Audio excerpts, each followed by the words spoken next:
seseorang yang wajahnya lebih bersinar, lebih bercahaya dibanding yang lainnya. Maka dia bertanya di dalam mimpinya, dia bertanya kepada orang yang ada di sebelah kanan kirinya, ya fulan, itu siapa? Itu siapa? Di antara kita semuanya bersinar, tetapi kalian semuanya bersinar, namun ada satu orang yang lebih bercahaya wajahnya, itu siapa? Kata orang tersebut yang ditanya, dia adalah Nabi kami Muhammad. Dia adalah Nabi kami Sayyidina Rasulullah Muhammad sallallahu alaihi wasallam. Itu Nabi kami, Nabi Muhammad. Kata si wanita yang majusi ini di dalam mimpinya, kalau saya mau mendekat, saya mau berbicara, berdialog dengan dia, kira-kira nabimu itu akan melayani saya apa enggak ya? Akan menjawab panggilan saya atau tidak ya? Kata orang yang ditanya ini, tentu nabi kami ini orang yang pemurah, orang yang pemaaf, orang yang penyantun, orang yang berakhlak mulia, sopan santunnya luar biasa. Tentu akan dijawab panggilanmu dan seruanmu. Si wanita ini dia mencoba mendekat kepada Nabi, lalu dia memanggil, ya Muhammad. Yang nantinya bukan ya Rasulullah, bukan ya Nabi Allah, tetapi ya Muhammad. Labbaik, labbaiki wa sa'daik, labbaik ya fulana. Maka si wanita yang majusi ini dia heran. Wahai Muhammad, engkau memenuhi panggilanku, engkau menjawab panggilanku, padahal aku ini tidak sepaham dengan engkau. Aku ini tidak menganut agama sepertimu. Aku ini bukan seorang muslimah, seorang majusi. Maka Nabi mengatakan, memang saat ini engkau seorang majusi, tetapi tidak beberapa lagi kemudian kamu akan masuk ke dalam Islam, dan aku tidak menjawab panggilanmu, melainkan aku diberitahu oleh Allah Subhanahu wa taala bahwa kamu akan memperoleh hidayah. Kamu akan mendapatkan hidayah, kamu akan masuk ke dalam agamaku Islam. Bangun tidur dia gemetar tubuhnya, dia senang, gembira luar biasa. Akhirnya dia mengucapkan 2 kalimat syahadat. Bahkan dalam satu riwayat, di dalam mimpinya dia sudah mengucapkan 2 kalimat syahadat di hadapan Nabi. Dalam satu riwayat dikatakan oleh para ulama ahli sejarah, si wanita majusi itu dia sudah mengikrarkan 2 kalimat syahadat di hadapan baginda Nabi Muhammad sallallahu alaihi wasallam. Di pagi harinya dia pengen ikuti tetangganya yang muslim yang ada di maulid, tapi dia belum kasih tahu suaminya. Lalu dia mencoba, ya kalau kayak kita sekarang mungkin pesan catering gitu ya, atau GoFood, tapi waktu itu belum ada Gojek, malah Grab belum ada. Dia pesan makanan yang banyak, si suaminya heran, mau ngapain? Ada apa ini? Apa ini kok tiba-tiba kamu pagi-pagi menjelang siang ini kamu pesan makanan yang banyak? Diceritakan sama istrinya, saya semalam ketemu begini, bla bla bla, dan saya telah menyatakan muslimah. Saya sudah berikrar di hadapan baginda Nabi, sudah mengucapkan 2 kalimat syahadat. Kata si suaminya, saya juga sama saya juga. Semalam saya mimpi yang sama, saya mimpi yang bagus, yang indah. Dan saat ini saya sudah sebagai muslim, saya sudah mengucapkan 2 kalimat syahadat. Ternyata si suaminya juga sudah mengucapkan 2 kalimat syahadat. Subhanallah. Sama-sama keduanya sudah masuk dalam agama Islam. Berkah apa ini semua? Berkah tetangganya yang ngadain acara maulid Nabi. Maka mudah-mudahan di Majelis Miftahul Khairat, Bapak lisan sekeluarga, dengan peringatan maulid di malam hari ini, walaupun mungkin nggak sampai ribuan orang, 500 malam 500 dari maunya gelinding satu. Mudah-mudahan ya ada bahasa sekitar 100-200 orang ini, tetapi satu di antara kita ini di banyak habaib, Habib Alwi Al-Bahar, ada Habib Abdullah Haddad, Habib Hud, Habib Husin Al-Bahar, dan yang lainnya para asatidz mungkin yang ada di belakang sana. Mudah-mudahan satu di antara mereka ini wakilin 1000 orang. Satu ini wakil 1000 orang. Jadi kalau habaib 5.000 nih, insya Allah amin. Amin ya rabbal alamin.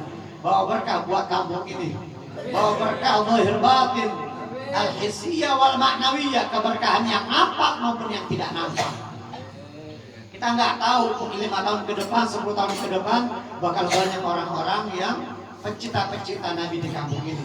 yang gemar dengan kegiatan-kegiatan seperti ini di dalam tempat-tempat yang mulia seperti ini. Amin ya rabbal alamin. Hadirin hadirat yang dimuliakan oleh Allah. Al-Habib Al-Bin Muhammad Al-Habsyi mengatakan, mawaidul khair mabsuṭah liman bayarid fi syahrin nabil mukhtar toha wulid syahril ata wal madad wa alladhi yastamid fihi nubuwah badat anwaruha tantaqir. Yang kita baca barusan Maulid Tasibtud Durar Al-Imam Al-Qutb Al-Arif Billah Al-Wasil wal Musil. Ada Al-Wasil, ada Al-Musil. Tahu Al-Wasil dan Al-Musil? Tahu enggak? Hah? Kasih tahu enggak usah. Kasih tahu enggak? Kasih tahu enggak ya? Kasih tahu. Al-Wasil orang yang sudah sampai kepada Allah. Orang yang sudah sampai kepada Allah Ta'ala Al-Wasil. Sementara Al-Musil seseorang wali, seorang saleh minas sholihin, seorang ulama, bukan hanya beliau sudah sampai kepada Allah, tetapi dapat menyampaikan orang kepada Allah. Beliau sudah wasil, sudah sampai, dan musil dapat menyampaikan orang kepada Allah. Dapat menuntun, bisa ajak orang, nyampein orang kepada Allah Subhanahu wa Ta'ala. Kalau orang hanya sekedar wasil, orang-orang soleh banyak yang sudah sampai kepada Allah, tetapi al-musil yang dapat menyampaikan orang lain kepada Allah Ta'ala jarang. Keilmuannya yang dalam, kesolehannya, istiqamahnya, bertahun-tahun dia sudah mengalahkan dan menundukkan hawa nafsunya. Gak gampang. Jadi orang soleh itu gak gampang. Bukan cuma kita banyak baca sholawat, bukan cuma kita banyak zikir, banyak puasa sunnah, sholat sunnah, baca Quran, banyak sedekah, tetapi nundukin hawa nafsu yang berat. Mungkin hawa nafsu yang berat. Bahkan para aulia di Hadramut, Al-Imam Syekh Umar Muhdhar bin Abdurrahman As-Segaf, Al-Habib Umar Muhdhar bin Abdurrahman As-Segaf, beliau ini seorang wali yang luar biasa, magamnya kedudukannya di sisi Allah Ta'ala, sehingga siapa orang yang memanggil nama beliau datang pertolongan dari Allah Subhanahu Wa Ta'ala, langsung datang pertolongan Allah Ta'ala.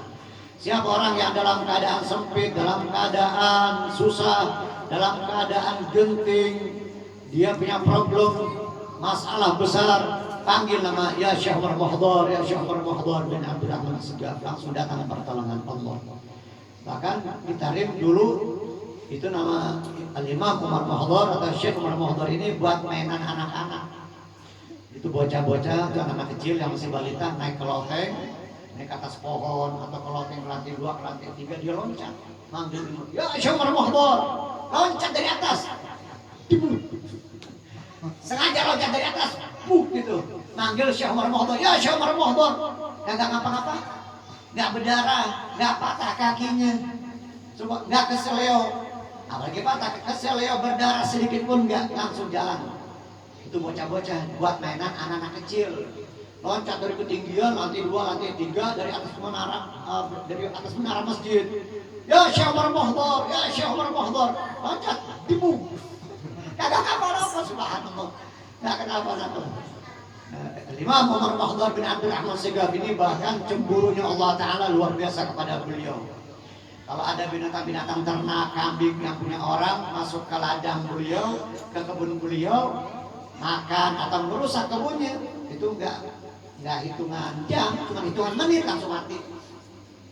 Itu hewan-hewan, bahkan burung yang makan dari tanaman yang ada di kebun beliau itu langsung jatuh, langsung mati. Sampai tetangga-tetangga di Tarim itu pada bingung, pada susah. Ini gimana nih, kambing kita, hewan-hewan ternak kita bukan kemauan kita masuk ke kebun antum ya Syekh Umar Muhdhar. Ini gimana caranya biar supaya nggak mati nih? Tiap masuk ke kebunmu, ke ladangmu langsung mati.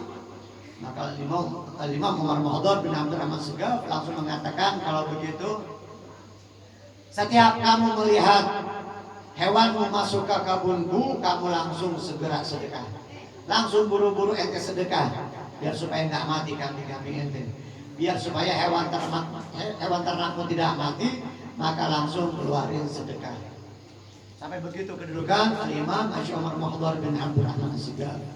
Nah, beliau Syekh Umar Muhdhar bin Abdurrahman As-Segaf ini yang beliau pernah mengatakan, lau alimtu anna Allah Ta'ala qabila minni tasbihatan wahidah la azamtu ahla darin bil burri wal lahm salatata ayyam. Seandainya saya tahu bahwasanya Allah Subhanahu wa taala menerima ucapan satu saja tasbih yang saya ucapkan, satu kali ucapan tasbih, saya tahu yakin bahwasanya Allah taala menerima, saya akan menjamu semua ahli tarim. Penduduk tarim saya akan jamu sebagai ungkapan syukur selamatan atas diterimanya ucapan atau bacaan tasbih saya oleh Allah Subhanahu wa taala. Saya akan jamu selama 3 hari 3 malam. Saya bakal bikin pesta, bikin rotubah, makanan yang mewah 3 hari 3 malam, menjamu seluruh penduduk tarim sebagai ungkapan syukur tasbih saya diterima oleh Allah Subhanahu wa taala. Begitu para aulia. Nggak kegeeran dengan amal, nggak kepedean dengan amal soleh. Kalau kita kan banyak kan sampai sekarang ini pede banget sama amal soleh, sama ibadah, sama ilmu, apapun yang dia miliki. Wah, udah kayak sang pasti bakal masuk surga. Dia udah seperti orang yang udah megang tiket buat ke surga, udah pasti banget masuk surganya. Padahal dia belum bisa mengalahkan hawa nafsu.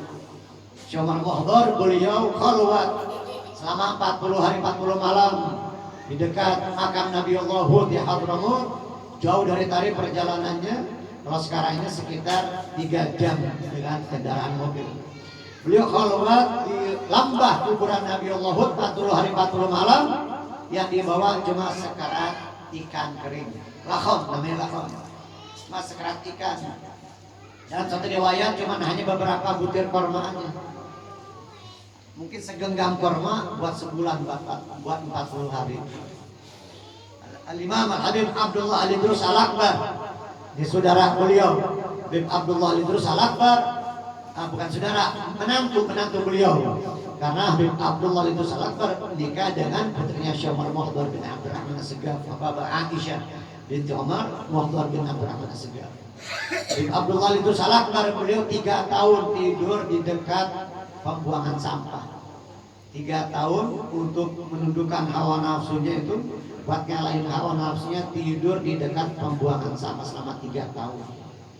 Padahal beliau punya rumah, padahal beliau punya kekayaan, punya harta dan sebagainya, tetapi buat ngalahin, buat menundukkan hawa nafsunya, 3 tahun tidur di dekat pembuangan sampah.